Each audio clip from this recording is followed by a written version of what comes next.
right, try it now.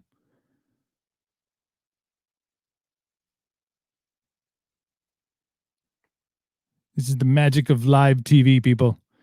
We're gonna hello microphone. Hello, hello.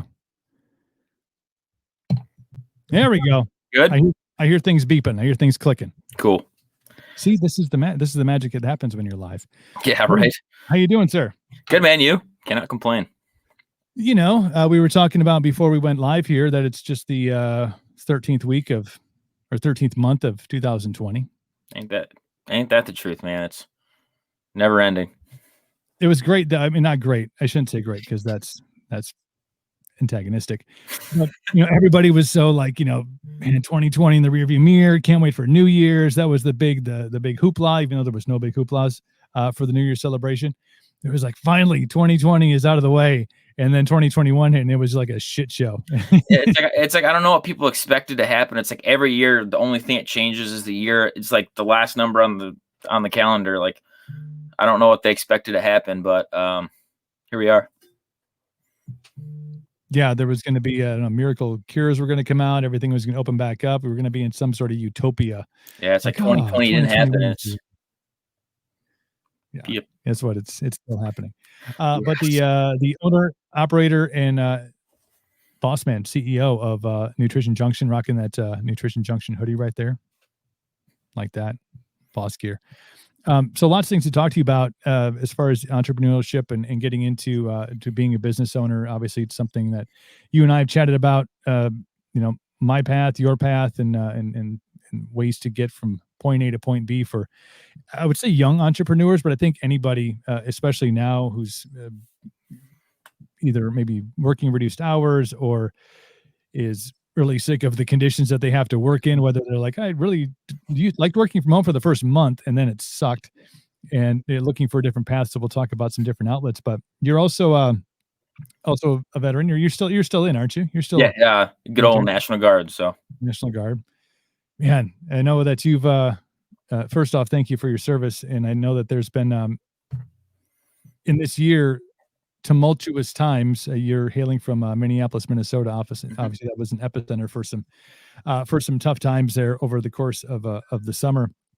What's from your vantage point, and we'll start specifically with just the environment that you've been in. I mean, what's the vibe around Minneapolis, St. Paul right now? I mean, do you feel like that things have tempered a little bit since the summer?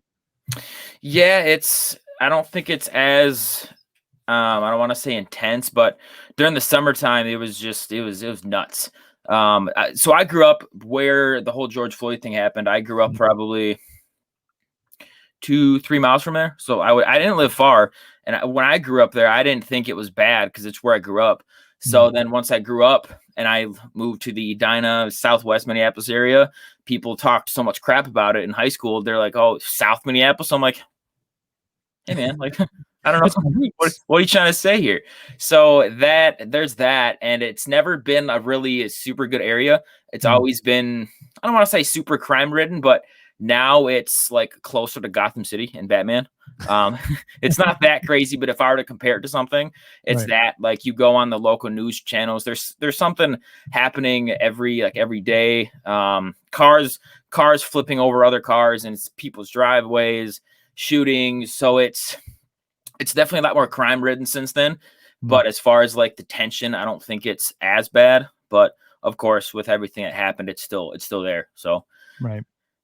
Yeah, it was I think just being in close proximity to that area and going through summer. Obviously, everybody's running on this heightened tension anyway, just because of lockdowns and COVID fears and mask mandates, and you can't do this, you can't do that. One day you guys can cross over to cross over the big river over there, and all of a sudden you can go into a pub and have yourself a pint if you were so inclined to, but you can't do that in your home state. But there was, it all seemed to escalate during that George Floyd incident that happened, which was horrific, and kind of spurred off everything else that went on in the country. But having friends of friends that lived in that area while everything was kind of going on with the looting and the rioting and stuff, I mean, it looked like a place out of a war zone. I mean, Yeah. it literally looked like, and even if you pull up Netflix, I'm sure there's films that you're like, this looks like the exact same scene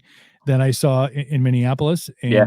and it was just a really scary time for people because everybody was already feeling like, COVID could be the end of all of us. Yeah. Everybody's going to die from COVID. And then you have this going on. We're like, okay, how many signs of the apocalypse do we need to have happen over the Yeah. course of 3 months? Yeah, it's like what else Not needs to happen? Yeah. For Yeah. me, it's kind of weird because I see it from all three sides. So on top of running the Nutrition Junction, I'm a corrections officer too, and I'm a use of force instructor for my county, for the jail, for stuff like that.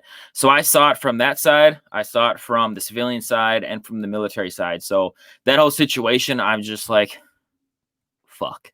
Yeah. Like, and I remember seeing the video. Like, I saw that video on Facebook. I thought nothing of it. I was like, obviously, I thought, holy fuck, like it's not good. But I didn't know it was gonna explode like that. So I was like, shit. Especially seeing it from all three sides, I'm just like, there's this, there's that, and there's this. I'm just like, shit, man. So Yeah. I had an interesting perspective. Not that other people didn't have an interesting perspective, but being on all three sides of it, I just kind of shut my mouth about it unless I'm talking to guys like you or Dan or like people that I know won't like crucify me for it. So makes it interesting for sure. Yeah, and I think we kind of there's still this tension in the air. We were also talking about this before we went on. We should really record that beginning part. I'm like talking to my invisible producer that I point to over there. It's really just a wall. Right. Yeah, record this next time, asshole. Yeah, right. We talked about 25,000 troops on the ground. Yeah. In DC for the inauguration. Now, obviously, tensions were heightened after things that happened a couple of weeks ago in the Capitol. But fence and razor wire around the Capitol Mall. You look at these videos of these troops going in. Fully armed to the T, but and we kind of talked about, well, they didn't have magazines in because that's just not protocol. Yeah, But there's a process to it. There's A to B. You don't put the magazine in. Yeah, it's like roll about the streets. It's like we're not patrolling Iraq. You're not going to keep a mag in your rifle at all times. You're in the fucking United States. Like you can't treat.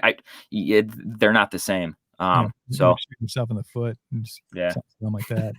But no, it's a wild scene. There's just a lot of tension going on. And I think when you talk about being a small business owner, how long have you been in business with Nutrition Junction?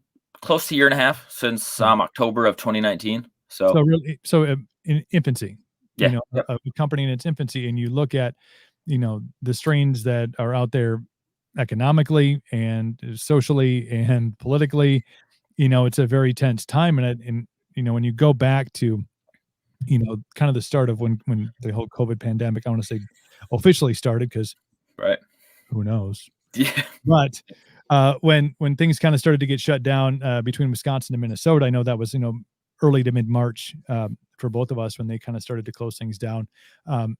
What kind of effect did it have on your business, on your numbers? I mean, I imagine when the gyms got shut down too, because owning a supplement company, most of the time those things go hand in hand. But what were the immediate effects that you felt as soon as they shut things down? So when everything started to get shut down, I was operating for like 5-6 months and stuff wasn't like busy at the time. You know as well as I do, you can't just open up an online store and people come flooding in and you're the next Amazon.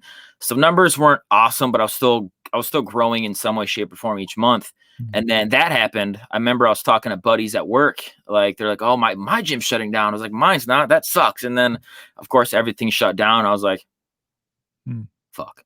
So I was just kind of waiting to see what happened.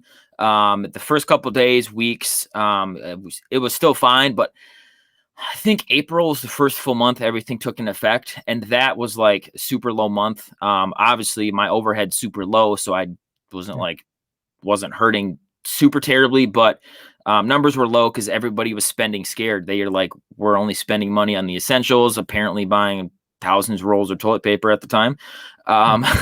So people were spending scared. So April was a super slow month. Just kind of, it is what it is. And then past that, I mean, every month I still somehow managed to grow, which makes me kind of think people buying pre-workout. Were you just tweaking at home doing computer work? It's like, what were you? It's like, I don't know. I don't even know how many states gyms were shut down, but like I know a lot of them were, and like even people buying like obviously I can see where the orders are going, and I'm like, you're okay. Either you have a home gym or you're tweaking at home on pre-workout. So I mean, Just trying to I'm stay for it either way. trying to stay up later, play PS4, man, or PS5. Something, man. They're Warzone. they're doing the old school. Just take the scoop, Just yeah. wash Oh, it around, and swallow yeah. it. That's I can't do that, man. That's not my jam either, man. That's harsh. I can't even do like stim, pre-workout anymore.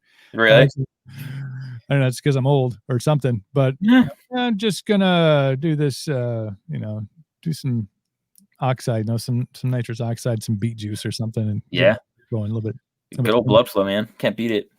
But it really was. I think when you look at that time and having a lot. I mean, when we were working directly with your salons and your barbershops, I mean, we really got into this the swing of things with wholesale and having our stuff on shelves of places with Captain Coops.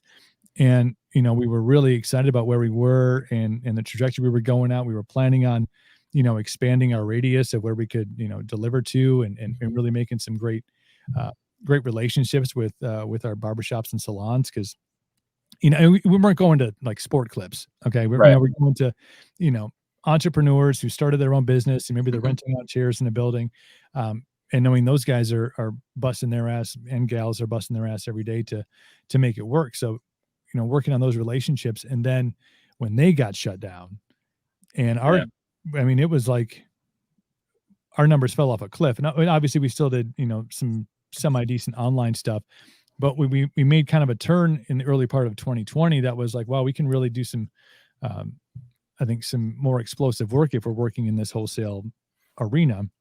Right. And so, our focus kind of shifted a little bit to that. And thus our online sales, our direct to consumer online sales kind of took a dive. Again, similar reason on that, because people weren't going, what's the most important thing I need right now? Beard oil? Yeah. Or toilet paper? Right. I need all of the toilet paper because, well. Yeah, apparently that was the move. And bleach wipes, which you still, for some reason, like they're so sporadic. Like, oh, now they're like off-brand things, and it's really just like paper towel dipped in water. You're like, I don't think this is really. Yeah, it's like, oh, okay. Yeah, spit on it, it'll be fine. No, don't spit on it. No, please, no. God, COVID. But, I think when you have that, especially, I think we launched in November, so I mean, very similar, kind of timeframes to launching our businesses. You have a moment of like, oh shit. Yeah. You see the first numbers that come in, and you understand that a lot of orders aren't going to be going out for us in wholesale and for you, because of what we talked about, people not spending their money frivolously on things that can make them healthier, which right. But it's a scary moment, I think, for a young entrepreneur, and for someone, for people that are just getting started, because you do feel like, okay, well, I guess, how do I stay afloat? If you have a couple of years under your belt, maybe I'm gonna say you're a little more prepared for those things, but because nobody was.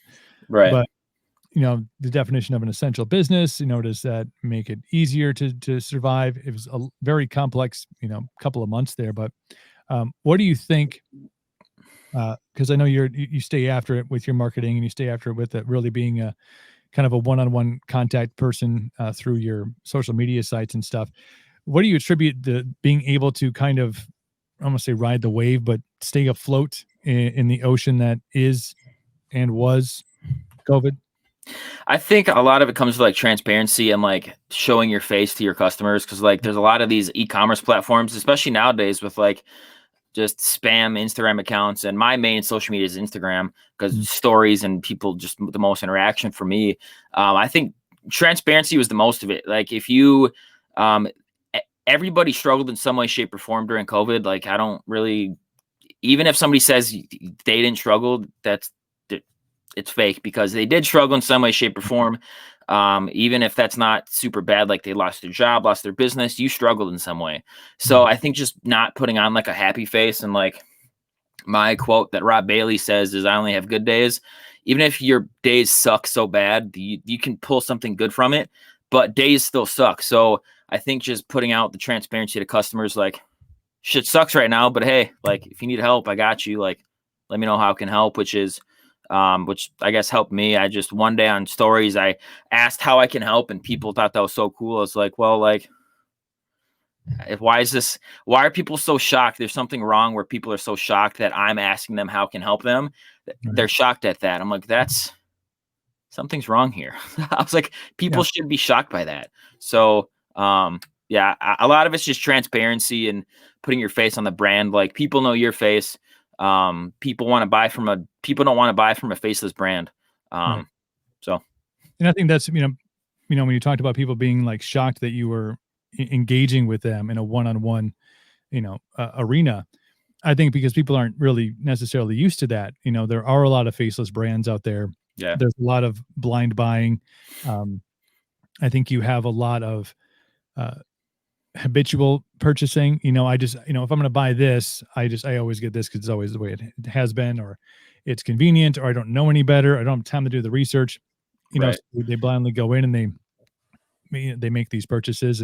But I do feel like there was, I don't know how much it moved the meter overall, but there really felt like there was a push during this whole thing for the support local, the support small business. I Yeah. think there was a lot of energy that hopefully opened a lot of people's eyes to go, oh, Target and Walmart are going to be fine.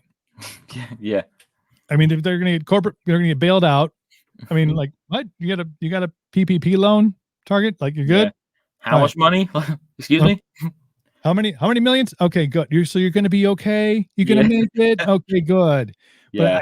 I think that, when those kind of stories came out, people really started to realize that outside of the essentials that you need to get, Mhm. there are places, whether it's a restaurant, whether it's an e-commerce site, or even, small shop that caters to a specific audience. I think you had a lot of people that were like, okay, if I can budget this, if I can make this work, I would rather, even though I have to go to Walmart, I have to go to Target, or I have to go wherever to get my A, B, C, D, E, F, Yeah. because Jesse's not selling oranges. Yeah. Right. But I'm going to go, and these other 5 things that are on my list, I'm going to try to buy them from a local company, somebody who I know is in my hometown, is in my same area code, because there seems to be an understanding kind of came through that people will go out of their way to know that they're supporting somebody that's local, and thus that money eventually at some Mhm. point will go back into their community and hopefully grow these businesses from kind of where you and I are, which is, working out of our working out of our homes, or working out of, small spaces, Yeah. to a place where we're a little more accessible. Right. Exactly. I think this whole thing, which I don't want to say it kind of died out, but it's not as big as the support local. That's not as big as it's used to be. Right. There's still people behind it, but I think people realize, like, hey, this kind of opened everybody's mind to support local and why it matters so much versus buying Target. Because like if a Target shuts down, they're like, oh, GPS next Target's over here. Whether Right. if like a small town movie theater shuts down, it breaks people's heart because this movie theater has been in the neighborhood for like 20 years. Mm. This barbershop has been in the neighborhood for 15, 20 years. And so there's definitely a big difference. And I think 2020 opened people's eyes to that. I think it opened people's eyes to like how important local businesses are, small business, local business, whatever it may be. I think it definitely opened people's eyes. So Yeah, I think you see on a grander scale. What's the Barstool Sports guy? Is it Mike Portnoy? Dave Portnoy? Dave, I think, yeah, Dave Portnoy, yeah. Starting his small business fund. And I remember I saw it as he was doing a live, and I just kind of started. I mean, I followed Barstool Sports. I just kind of started following him individually, right, and he was just starting to talk about the concept of it, yeah, about this, support small business thing. He wasn't going to do a GoFundMe because the percentage they take. He was looking at other platforms. It was like the day before it kind of exploded. mhm, He starts this small initiative to get people engaged to help support small business. Obviously, he's out on the East Coast. He's in Boston. So my initial thought was, well, that's awesome that he's doing that for a community like Boston. We got small town pubs everywhere and these restaurants that have been around forever. And then when it grew to the point where, I mean, Aaron Rodgers, who I know you love no, so no, much, not I'm a Viking fan. But Right. I mean, as far as a charitable sense, he goes, and contacts him and says, "How can I help?" What Damn. was the highest donation? It was $500,000. Like, I'll match that, $500,000. Damn. So, all this money is going into this, support small business fund. And, people just reaching out to him and saying, "Hey, here's my story. Here's, I run my grandfather started this restaurant back in whatever 1930 and still in the family and 20 employees and we're trying to keep things going." So I think you saw, when you go from the likes of the guy that runs Barstool Sports, which is a pretty, large entity in itself, Yeah. but just the guy who was behind it and said, "I got this idea, start in Boston, you know, move to New York and do some other things down there." But then it explodes on where you have guys like Aaron Rodgers, and there's been several other big names that have donated to this cause, Right. all to help support local business. So I think there is, hopefully, with that recognition, because you and I can sit here and talk all day. This podcast isn't quite big enough yet to make that big of a Yeah. difference. Yeah. But I think you see that people who follow Aaron or they follow Barstool Sports or all the other major names that have helped fund this program, they go, "Oh, like it is important. Yeah. It is important to you know keep my favorite restaurant in business or continue to support my barber if I can go and see him. And even if I can't, how can I help them while they're shut down?" Um, so I think there was some, amongst all the chaos and war zone insanity, just Yeah. turn off the damn news, people. I think there was some light in there that people are starting to make some sort of effort to come together for small business. Yeah, and I think something I noticed because I used to go to Great Clips and stuff, but I got sick. Like once COVID hit, I tried to go to smaller businesses and everything.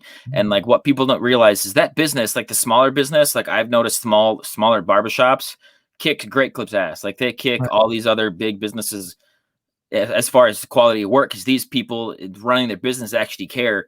Not that big corporations don't, but they just hire people who might just need a job to support their kids and might just need a job to do this, do that, and they might not care as much as a small business.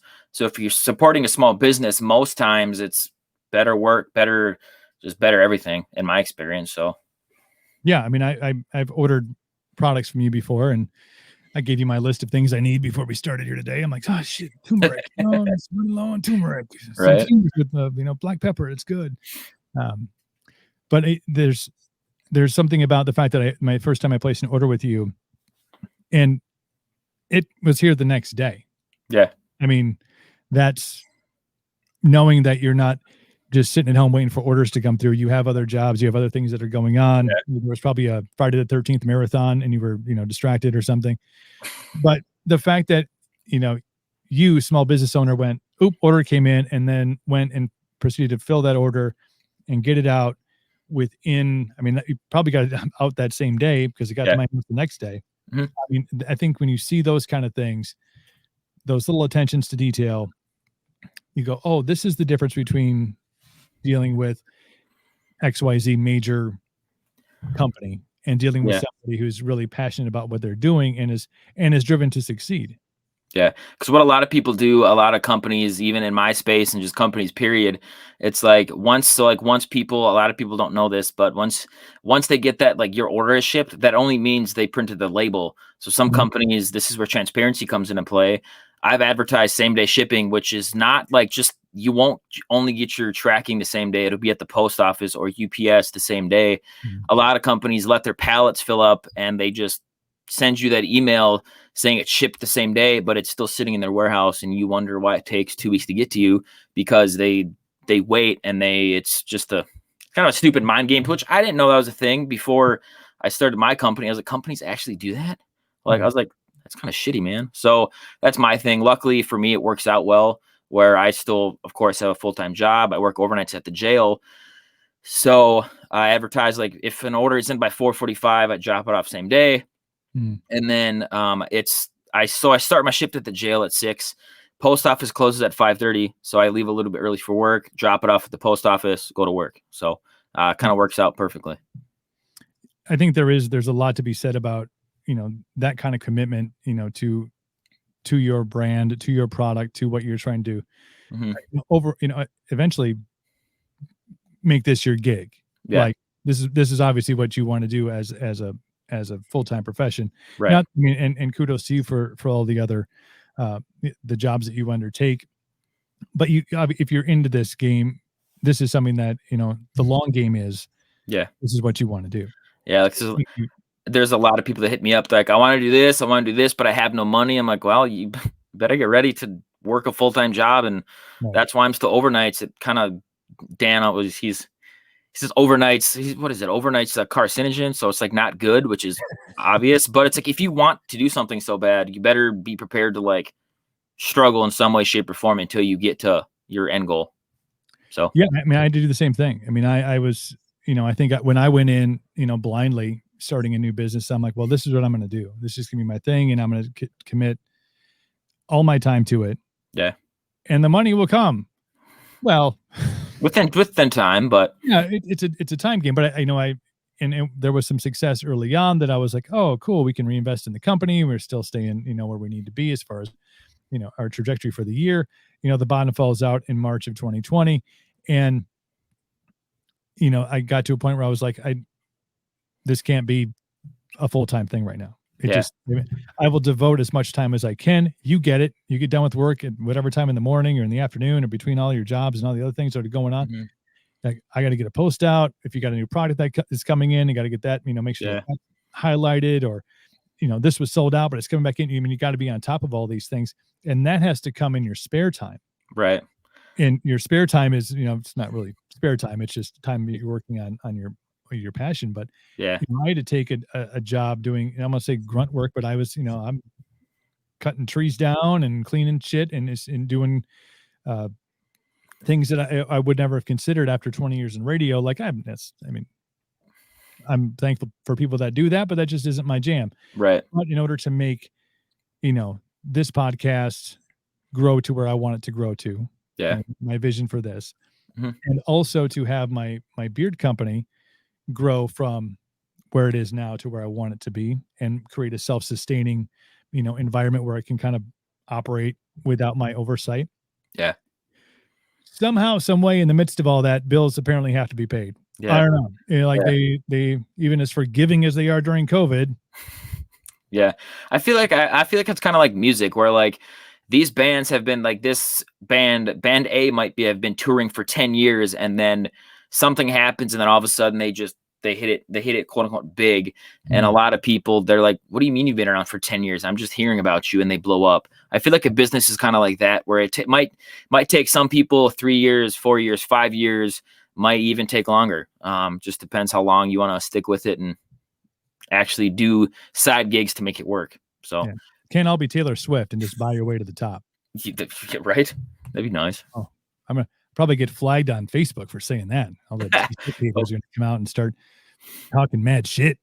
But no, I mean, I think that's, and having been in that industry and knowing a lot of really super fucking talented bands that are, I would not consider them baby bands, but on the come up, and these dudes are doing 200 to 300 dates a year.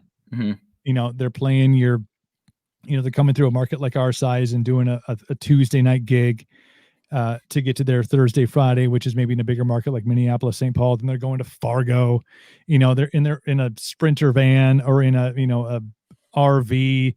Shit's always breaking. There's assholes out there stealing their equipment, which nothing pisses me off more than when I read that from some of my artist bands. Like, oh, we had our equipment trailer parked outside of the venue after the show, and somebody stole all our shit. Yeah. Like, God, what band? That happened to some band recently. God damn it. What band was that? The Word Alive. I don't know if you're familiar with them. Yeah. But like that happened to the Word Alive, and then Ronnie Radke from Falling in Reverse, he went on a stream, and all of his streams from his Twitch that day was to help the Word Alive, which is pretty cool how he did that. So yeah. I remember talking to Mikey from Islander the morning after their stuff got stolen. They were down in like Odessa, just like, I don't want to say middle of nowhere, because Odessa is bigger than here, but doing a small gig, and all of their shit got stolen. Like, I don't know if they took the whole trailer, but like, and dude was, he was not upset like I would be upset. Yeah. He was like, it's all good. We're just, obviously that person needed our equipment more than we did. I'm like, but wait, I think you need your equipment more than that asshole did. Yeah. Really came across with a very, positive, enlightening message. And I think because he went that route, there was the outpour of support for them and some GoFundMe stuff. I think they were able to actually stay on that tour. So Nice. you do see, artists like that who grind every single day.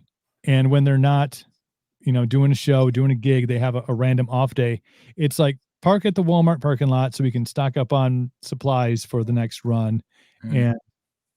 and get back to it. But yeah, there's bands that you think that, oh my gosh, this was their first big hit, and you're like, they have a catalog, man. They have a catalog of songs that he will Yeah. never, probably ever hear, but that's what they were, cutting their teeth on in the industry. Mhm. And I wanna talk about an industry that's suffered, I don't want to say more than anybody else has, but Yeah. it's tough to find an industry where you are basically from top to bottom, from the venue to the waitress that works at that venue to the janitor to the sound guy to the stage crew to the band to the management, that everything for the last basically year, Yeah. minus a few here and there hit and miss shows that some bands are out doing. Yeah. Nothing. Yeah. It is kind of cool what they're doing to like not make up for it, but to like do something else. Like a lot of them are on Twitch. Like I Mm. never went on Twitch before COVID, just never did. And like Telly from Lord Alive, Ronnie Radke from Falling in Verse, all these other guys, they started to go on Twitch. I'm like, huh. So I checked. So I mean, that's just cool. How many music guys did that because their fans might not give a shit about video games, but like they can literally sit on Twitch for 5 hours and just talk to their fans, which a lot of people geek out about, which is Right. cool. So, Yeah, Twitch was something I discovered. My dude that does my hair and my beard mhm. keeps it all pretty. He's a gamer and he's on Twitch, and that's really what I thought it was. I knew that Trivium does some stuff and had does some stuff on Twitch, and they actually several years ago were talking about how everybody's ignoring this platform where there's millions and millions and millions and millions of people Yeah, constantly on it watching people play video games, but there's also these other channels. People are doing stuff. You know, they're writing songs. It's going on. They're doing it live on yeah, Twitch. yeah. And then, Like, said All That Remain.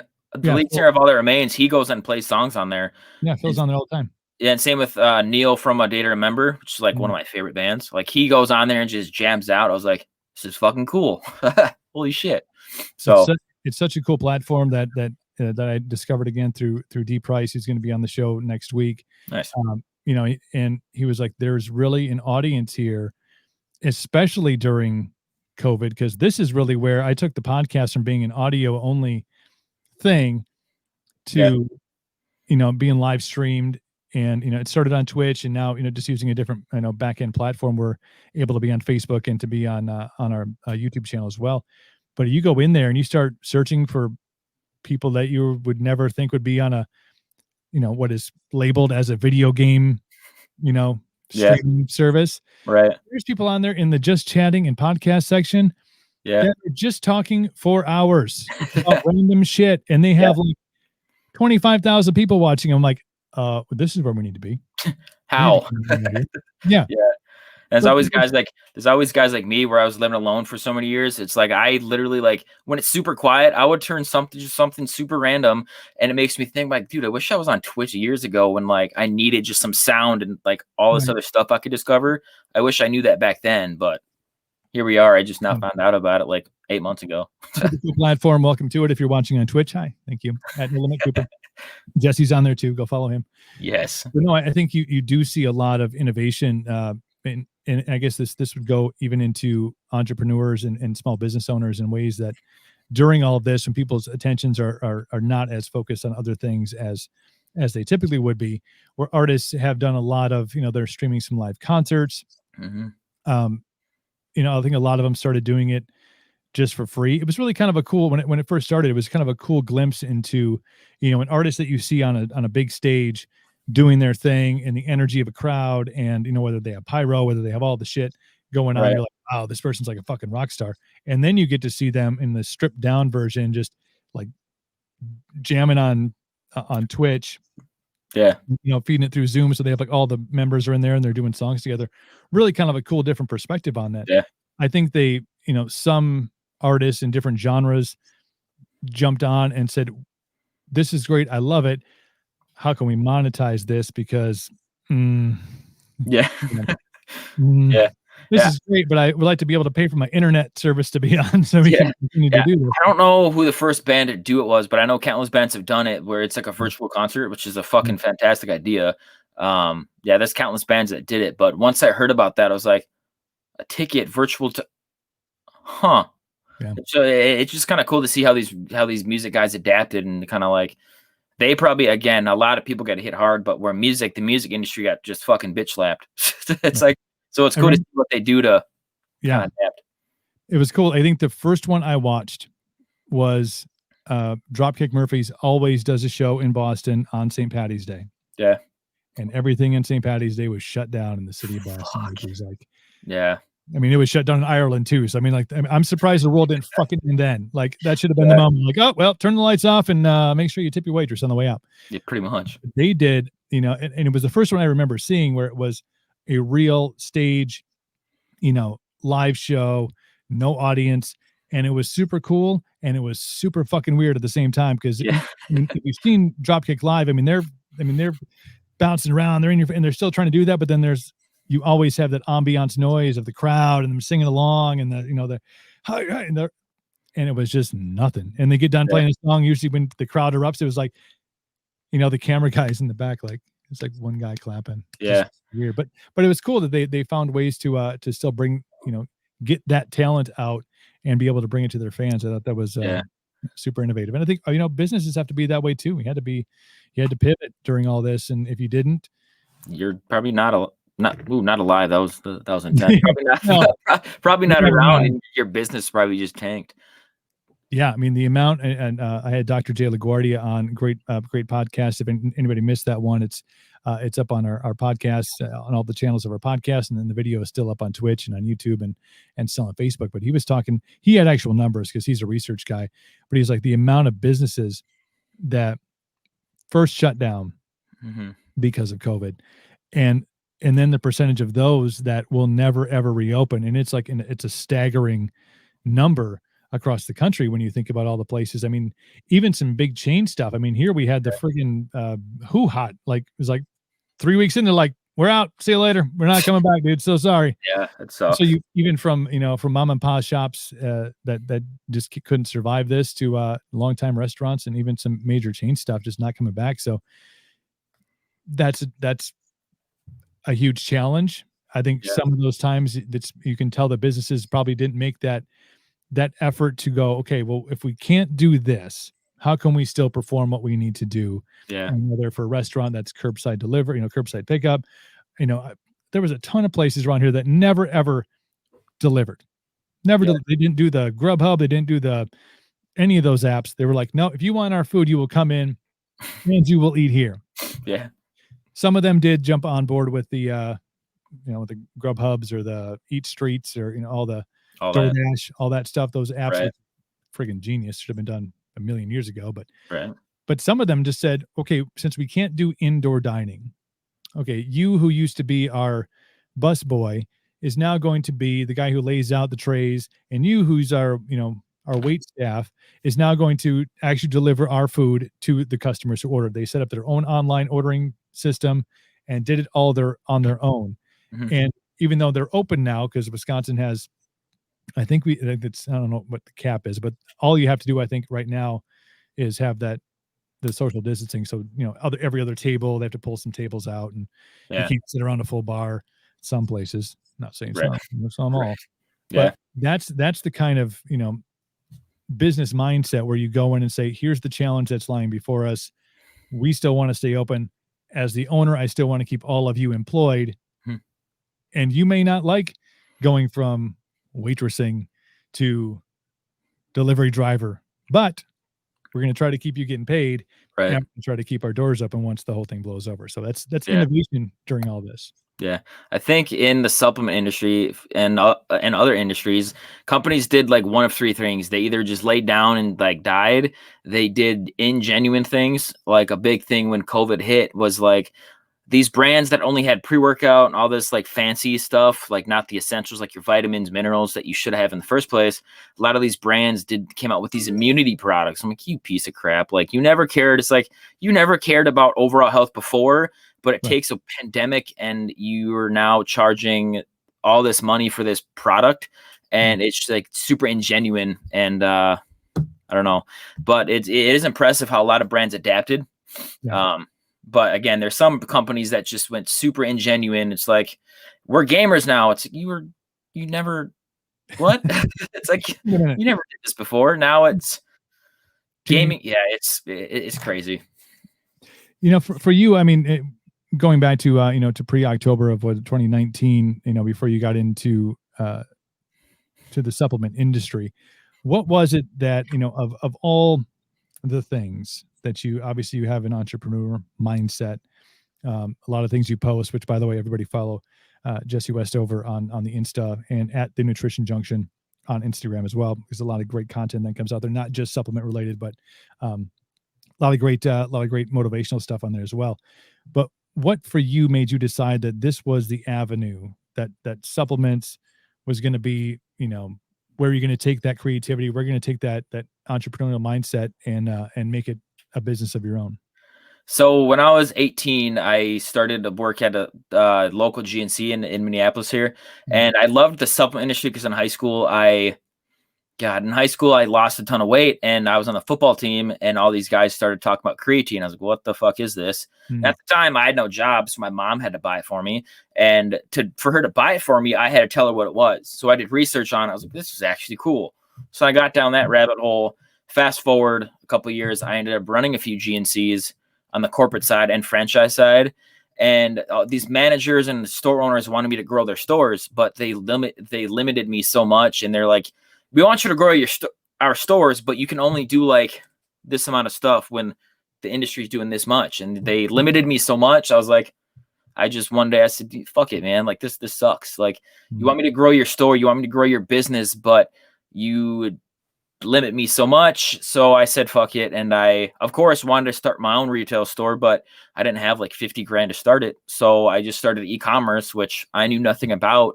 I learned a lot from Dan and just Googling stuff.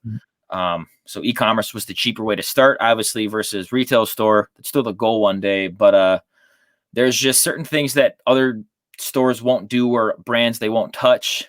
And and they're not really transparent. My biggest thing to do my own thing. You walk into all these corporate supplement stores and they push their own brand on you. It's like, why do you think a lot of them aren't doing that because it's a better product. A lot of them are doing it because it's more money, which I think is shitty. I think when it comes to stuff people put in their body, it's really nothing to mess around with. So I just kind of wanted a whole transparent thing where I don't care what you buy, but like if it helps you, that's cool. If you don't buy my favorite brand, I don't care. If you buy this because it's better for you, that's cool. Like I'm not going to push you to buy a certain brand because I make more money off of it. Which obviously money's the bloodline of businesses, but at what point do you draw the line, especially when it comes to stuff people are taking in their body? So, yeah, and it's being a supplementer for a long time and understanding just not only through my own understanding what goes in and the output that it ends up putting back out, but just doing research on it and listening to people that are much smarter than I am. Talk about how much you need supplements, just even if you're just trying to make it through the day. Yeah. You're trying to get from stepping out of bed to going to bed. Like that's your goal. I need to A and I need to B and then the shit in between. Even if that's it. Yeah. Like you can't get in your body through a normal diet or any diet, getting all the proper nutrition that you need as far as your vitamins, your minerals. And especially when if you live up here in the Northern Hemisphere where we don't see the sun for 6 months and you don't really understand what the sun does and how important vitamin D is. there's just things that you need to do, and supplementation is so important. Right. And when you add on top of that COVID, Yeah. and the one thing that really shocked me, I shouldn't say that. It didn't shock me, but I was like, Jesus, guys, like somebody just call a spade here. Like Yeah. the reason that COVID is as dangerous as it is to the victims that it's already taken and the ones that are sick, Mhm. 2.5 comorbidity factors in about 99% of them. So there's already some underlying condition. So obviously there's some health issues. Some of that shit's hereditary. I know you can't help it. It's not. Right. But when you're talking about being deficient in things and your immune system not being able to handle things, and whether that's lack of vitamin D or zinc or magnesium or whatever, Yeah. or lack of exercise or vitamin D3, all these things that you could really just implement into your body. Right. That's when I think nobody was out, preaching from the top of the podium, or preaching from the top of the podium, and like, hey, we're working on the vaccine and whatever. Right. It's just going to start the zombie apocalypse. Let's not lie about it. Yeah. Or the movie I Am Legend. I mean, let's, That's you know, pray for us sinners. yeah. It really was upsetting that that nobody in an authoritative position, which everybody who listens to the narrative Mhm. listens to the person on the TV screen or on their Facebook feed and says, oh yeah, that guy, he's right. We need to stay indoors and wear a mask and we're going to be fine. Yeah. Nobody said, it'd be great if we were not the least healthy country on the planet, and we all maybe started taking some vitamin D and maybe a little zinc, and maybe we got outside and did some shit. Yeah. If your gyms are open, now's a good time, because what else do you have to do? Pop Yeah. down $12 a month and call it good. So the fact that nobody was talking about supplementation, nobody was talking about exercise, nobody was talking about overall health, Yeah. right? All the things. But I think it's fascinating that the supplement industry, because knowing, you seem to have a really good relationship with the brands that you work with.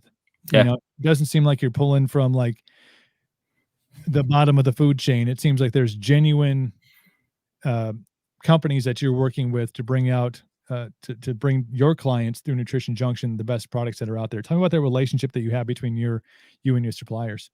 Yeah. So a lot of them, let's see, probably half of them I've met like on Instagram at GNC, because when I was at GNC, I really hate saying that company name, but when I was there, I would go on Instagram and I'd be like, hey, can I do Instagram videos and stuff? They're like, I don't care. So I did that, and they found me through that, and of course they thought I was there to for them to get in GNC, which I ended up kind of helping one brand get in GNC, but I was like, I'm not even gonna try that, but I just kept in contact with them. And then once I did my own thing, that's kind of how I started to talk to them. Mhm. Like the guys from Blackstone Labs, I talked to them before I was at my own thing. Pat from Core Nutritionals America Labs, I talked to him before. So a lot of these guys I've talked to before I even started my own thing. And I was like, hey, now that we're talking. So there's that. And I have a pretty good knowledge at if somebody's just full of shit, luckily. So if somebody's a shitty person, I'm not gonna I don't want to work with you. Even if customers want your product, yeah, I don't know. People suck, and I somehow have a gift of telling if people suck or not. You got So the radar. The yeah, alarm goes off. yeah. Yeah, and No, I for some reason I was asking these companies stuff that nobody asked before. It's like, if you're a business, I'm like, what do you mean you've never got asked this before? It's kind of weird. So, yeah, no, I think that for your sanity too. I mean, as you continue to grow during this process, even having gone through the COVID thing and trying to distribute a product that's not necessarily. I mean, it's not just for people that go to the gym, right. but like we talked about, nobody's just taking pre and sitting on the couch just to see what happens. Like, I really love is when my body just kind of tingles and I feel like Why am I tweaking? my Yeah, eyes start to twitch a little bit and I can't see the TV. I think that's great. It's fun. yeah, It's called Saturday night. right. I have to have a couple of beers afterwards just to even myself out. Yeah, pretty much. I think for you wanting, as you want to grow this brand, what is behind you, what you are, and at the end of the day, selling to people that are putting their bodies. I think that relationship and also the knowledge you have of the product, that's what continues, the success is that Yeah. you know what it is. I've watched your Instagram stories, talking about the ingredients that go into stuff, the importance of this and that. But I think that relationship for you and your sanity, you don't want to get to the point where you have your storefront, in your warehouse, and then you got asshole from XYZ Labs on the phone and you're going, fuck, I hate this guy. Yeah. I guess. Yeah. But maybe at that point you just hire somebody, like you take his phone call, like that's your job. You just talk to him, and I'll Yeah. talk to everybody else. But no, I think it's super important in any industry, especially when you start off on a small level, to have great relationships behind the scenes, because that when you do have shitty days or shitty months or 2020, Yeah. Right. he doesn't make you don't dread like, oh, on top of it I have to talk to Dave and he's a dick. Yeah. But you can still find some pleasure in Yeah. doing business with your clients. That's really cool. It's kind of funny. Most of the brands I carry, like, most of them actually, when I talk to them, it's rarely about business. Like, it's just bullshit and talking to them. And I'm like, oh shit, I actually need more of this too while we're at it. And then like, so that's the cool thing. Most of the brands I carry, I can talk to the owners or the people behind the brands. 9 times out of 10, we talk about just random shit, aliens, fucking 2020 guns. So that's what's nice about it. It's not just a one-way street. And a lot of the brands, they randomly text me, they ask how I'm doing, they ask this, and they don't. There's brands out there that they only talk to you when they think you need more product. And if you don't need anything, if you don't want to give them your money, they just don't talk to you. So luckily the brands I carry aren't like that. So yeah, 2020 was just a strange year, man. I mean, they announced, the Pentagon announced that aliens are real. We've had extraterrestrial ships that have come into our planet, and we're like even that flew under the radar. It's like nobody cared. It's like yeah. It's like there's so many great memes out there too about that. Like the aliens are outside, they're going, maybe we're gonna wait. Like these assholes need to figure some things out before we come in and talk to them. It's like all this other shit was going on. Then like Homeland Security or whoever like released those documents, they literally proved like those are real, and people just said fuck it, like, and they just didn't pay attention. So yeah, I'm gonna go back to binge watching Tiger King. Shit. I know, like that's like everybody kind of forgot. Like that was like the big thing in March and April. It was like what kept everybody saying like, "Hey, life sucks, but it ain't that bad." Yeah, I'm not messed up tiger guy from Oklahoma. Could be worse. Yeah, exactly. And then like he went away, and we're like, remember the good old days? We were just talking about Tiger King and Carol Baskin, and the other reason he got brought back into my peripheral vision is because he was pissed because Trump didn't pardon him on his way out the door. I was reading an article last night, and like they were saying he had a limo outside of the jail ready for him. He was so ready. I was like, somebody had shared the feed of the local news channel, had a drone over the jail with just like continuing live footage. Like it was just like he's just waiting. Yeah. And it didn't happen. Meanwhile, Lil Wayne is like, he was in Green Bay like last weekend. He's like, I'm good. I'm pardoned. Great. I must have been living under a rock because I didn't even know that I didn't know that was a thing. Because with working overnights, I go down the rabbit hole sometimes on the computer, and I'm just like, hey, Lil Wayne was in trouble? What the hell? I was like, oh. That's funny. I just saw him at the Packer game on Sunday. It was one of the things. Like I must not be that bad. Right. I think we could have done some better work there. There's a couple of guys that maybe deserved a pardon. Edward Snowden, Julian Assange. I'm just throwing those names out there for just to see if I can get this video flagged. Really, like what that asshole talking about? Silence. Yeah. All of a sudden, my microphone doesn't work. That's weird. Does that? God damn it. Brother's listening. When we talk about getting into business, and I think you mentioned a lot of great things. You and I both got great information from Dan Beck, who, full disclosure, Midwest Meals is a sponsor of the podcast here, but a great resource for somebody who has had success in entrepreneurial and has really grown his business and continues to do so even through COVID. But I think you touched on one great point. It's because it's something that I did myself that people, I think people know, but there's so much information available for free. Yeah. If you just ask the Google machine. Yeah. like I was like, how do you write a business plan?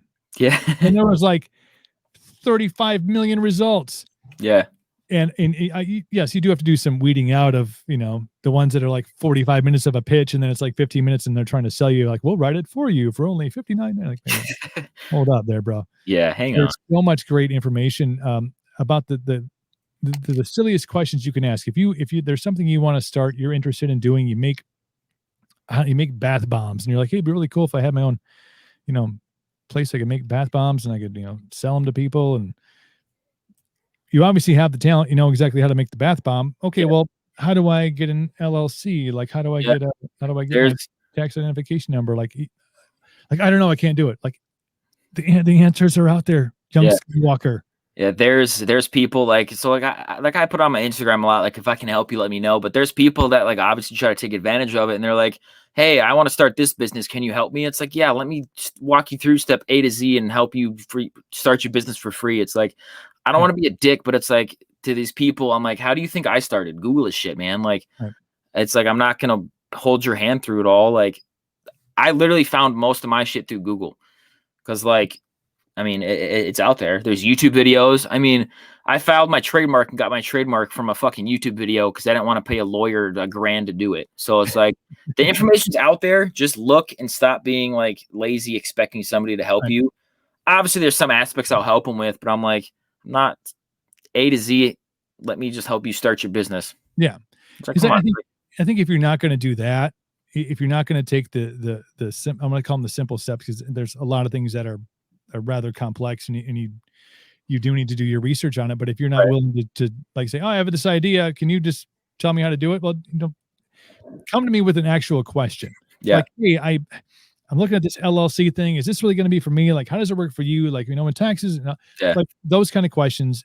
I think when you surround yourself with other entrepreneurial, it's easy for me to say, Yeah. minded people, if you, I want to say ask the right questions, but if you're like not asking to have either of them give you money, like, Yeah. hey, let's start a business. Can you give me some money? Like, no, Yeah. no. Yeah. But if you have like a legit question, especially in like the e-commerce world, when you have a guy who's in Dan and others that I've met, like man, your shop looks great. Like I put mine together and I'm hitting the ask more on Shopify, and I don't understand what they're saying. Like, how did you make this look like this? Like simple Right. questions like that you know more times than not. Actually, I can't remember a time when I was denied an answer to a question from somebody who has their own business. Yeah. If asking the right questions, if you've been through it, you're willing to share that. But again, yeah, don't be like, hey, you want to go ahead and register my domain and Yeah. It's like, put in my email? kind of makes you think. It's like if you're not willing to go out there and find the answers yourself for like how to start a business, how to file an LLC, if you're not willing to go out there looking for the information, you're in for a tough road, man, because that's only the very small part of it is that. And I So and I think you have, when you're willing to do those steps on your own or learn those things on your own, when you have a question and you bring it to somebody, and if I brought you a question or Dan a question or my buddy Phil a question, all these people I know that are working in this arena, mhm. not only are they more willing to help because they know that you've gotten from A to B to C to D, you're at D plus, and you're like, just can you give me just a little bit of guidance here? Yeah, Not only are they willing to help you with that guidance, if it's like a person that you need, or like a contact, or like a website or a service, like they're willing to share that kind of information because they know that you've done the work to get to that point where you're going to need, an e-service, email service provider, or you're going to need a packaging, like already, like I really like the boxes that you got, or the tape that you use, like yeah, in place, because the place like the stuff I got like if you get to that point, people are more right, willing to share their knowledge on things. Like, oh yeah, I go to this guy and he does great work. They're more willing to share those resources. right. But yeah, it's kind of like I said before. If you're not even willing to do your input on like you on trademark LLC, starting a business, if you're not willing to do that, it's like Yeah. I don't know what to tell you, man. And you have another section of people who have interest in having their own business, and that is, and we talked about this on a previous podcast that you and I were both on back in the day. Mhm. It's people have an idea that, okay, if I want to be a business owner, I should probably go back to school and learn all the things that there is to learn about business ownership. Yeah. And I do think there is some, depending on what you're going into. Yeah. And I've said this about school 100 times in 100 different shows, and even on this show. There are people who I think need to go to school. Yeah. I don't want my doctor performing surgery on me if he learned how to do it on YouTube. I don't want it. Yeah. Unless we're in this apocalypse now and it's like frontier medicine and it's like, well, it's either, amputate or whatever. Yeah. Okay, I'll make the sacrifice for the greater good. But if I'm just going into the hospital and I'm like, I need to have, knee surgery done because of flipping tires and doing stupid shit, I want that guy to have a college education. Yeah. But just the basics. Lawyer, probably the same. Yeah. Yeah. There's certain industries like lawyers, doctors, all that stuff. You have to go to college and that's fine. But like there was one of my former employees from back in my retail days.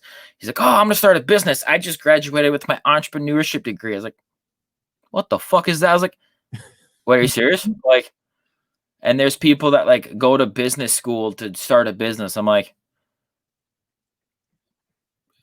I mean, congratulations, but like, that's not needed. You don't need to do that. Like, probably could have saved yourself many, many thousands of dollars. Yeah. Go to YouTube University instead of like University of Minnesota. Like, you don't, yeah. I do think that there is, depending on the field you're trying to get in, I think there are courses that could benefit you. Like if you're going into web design. Yeah. And you have, coding. Right. Or even if you want to be, you want to not be somebody who eventually outlets that to somebody else. Right. You want to have a killer website. You're like, I don't want to have somebody else do that for me because they can't see my vision. Trust me, there's a lot of talented people out there who can code and can make your vision come to fruition. Yeah. It's something it's something I want to know how to do, or video editing, which I think you can learn without it. But right. I think there's courses that you can take to learn some of those things. For sure.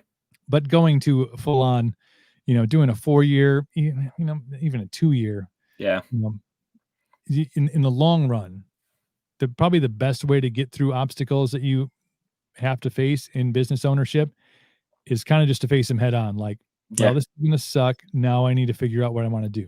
Yeah, exactly.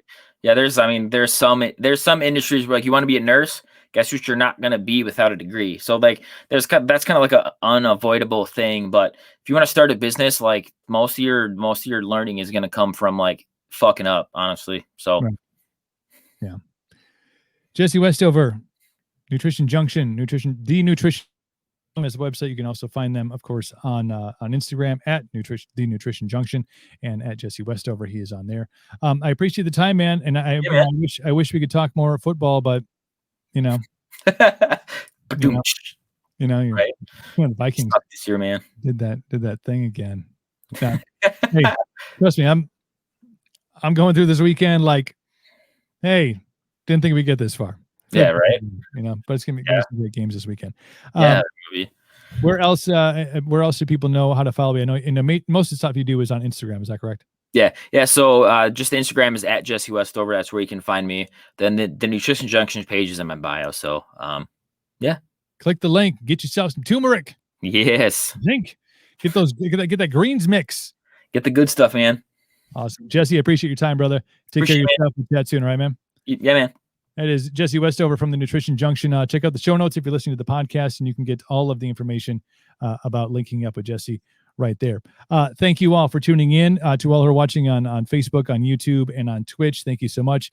Make sure whatever your platform you're watching on, like the page. Then you can get updates every time we do go live. We have a couple of great podcasts coming up and live streams coming up over the next several days. We are also on the social medias as myself at No Limit Cooper, pretty much across the board. I don't really do the Twitter thing because I feel like Twitter is like just jumping into a giant pile of shit. And I don't really like to do that. It seems counterproductive. So I don't do it. But I am on there at No Limit Cooper. But Instagram definitely. And of course, welcome to Cooperville on all of the platforms. Twitch.tv/No Limit Cooper. That's where you find most of our content. We'll take this podcast and we'll put the video up. We'll have different clips of the great parts of it. And you can be a part of all that action. Also, if you want to be a part of the free speech revolution, you want to be part of the show, you want to help sponsor, make this thing grow you can do that. Cooper at welcometocooperville.com. Get in touch. We'll make things happen. Until then, our next podcast currently is scheduled for Tuesday or Monday afternoon. We're going to be talking to Dustin Price. And then on Tuesday, my buddy Jimmy Hayes Nelson from the great state of Texas will be on the show. We'll talk about how much his Cowboys suck. I'm just kidding. No, we'll talk about the great things that he's doing. Of course, he was a former Beachbody coach, and he's a motivational speaker, does all the great things. So we'll be talking to him, and we'll be doing it without masks. I know. It's like a freaking crazy show going on here. But thank you all for tuning in. Until next time, we will see you soon. I appreciate your support.